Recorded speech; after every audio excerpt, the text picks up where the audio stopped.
เจ้านอนอยู่ท่าสามี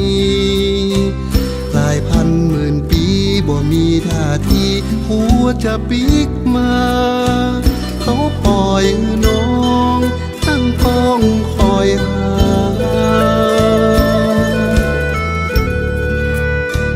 ไปดีไปหายยังได้เล่านาหรือผัวสิ้นชีวาอยู่กลางพนาป่าใหญ่รักเพื่อน้องมองใจบ่มีผู้ใดหูหันนวลนางเจ้างามปานนางฟ้าเป็นราชธิดาของเจ้าขยาเชียงหุ้งเขตขันมีชายเลี้ยงมาเข้ามาผูกพันเกิดเป็นความฮักที่ต่างชนชั้นฮักเลยถูกกีดกันเลยป้าเอากันนี้มาจึงถูกทหารบิดาติดตามไล่ฆ่าจนตายเจ้านอนพาผัวปีกมาเขาบอกเพียงว่าจะไปเสาะหาของกินคือนายเมื่อผัวไปแล้วก็ดักเงียบหายนางก็เฝ้ารอก็แล้วรอหายก็เลยฆ่าตัวตายทอดกายลงกลางพื้นป่าร่างกายเป็นหินผาเขาห้องกันว่าดอยนางนอนนางนอนเจ้านอนมาเมินยาวนานเกิดเป็นตำนานคือคนเล่าขานเป็นอุทาห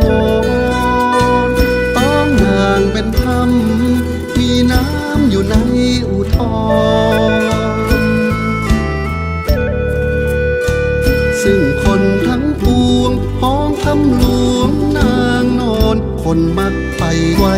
ขอปอนพ่อแม่นางนอนคุ้มภัยจะเดินทางไกลไกล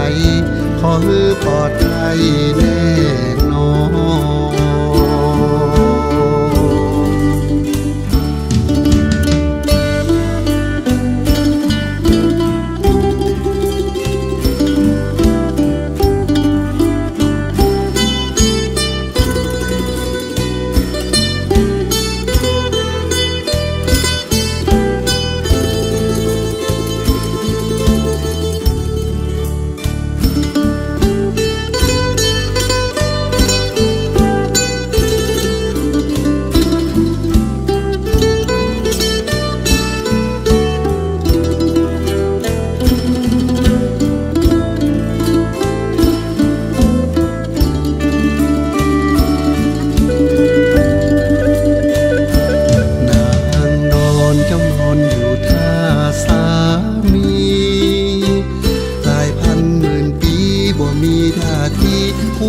จะปิกมาเขาปล่อยน้องตั้งป้องคอยหาไปดีไปหายยังได้เล่านาหรือผัวสิ้นชีวาอยู่กลางพนาป่าใหญ่รักน้องม องใจ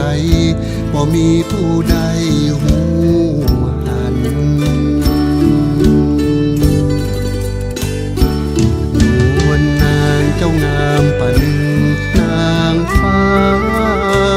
เป็นราชธิดาของเจ้าพญาเชียงหุ้งเขตขันมีชายเลี้ยงม้าเข้ามาผูกพันเกิดเป็นความฮักที่ต่างชนชั้นฮักเลยถูกกีดกันเลยปาเอากันหนีมาจึงถูกทหารบิดาติดตามไล่ฆ่าจนตายนางนอนเจ้านอนท่าผัวปีกมาเขาบอกเพียงว่าจะไปซอกหาของกินเพื่อนายเมื่อผัวไปแล้วก็ดักเงียบหายนางก็เฝ้ารอรอแล้วรอหายก็เลยฆ่าตัวตายทอดกายลงกลางพื้นป่าร่างกายเป็นหินผาเขาห้องกันว่ารอยนางนอนนางนอนเจ้านอนมาเมินยาวนานเกิดเป็นตำนานหรือคนเล่าขานเป็นอุทาหรณ์ต้องนางเป็นธรรมมีน้ำอยู่ในอุทธรณ์ซึ่งคนทั้งปวงพ้องทำหลวงนางนอนคนมักไปไวขอปอนพ่อแม่นางนอนคุ้มภัยจะเดินทางไกลไกลขอให้ปลอดภัยแน่นอน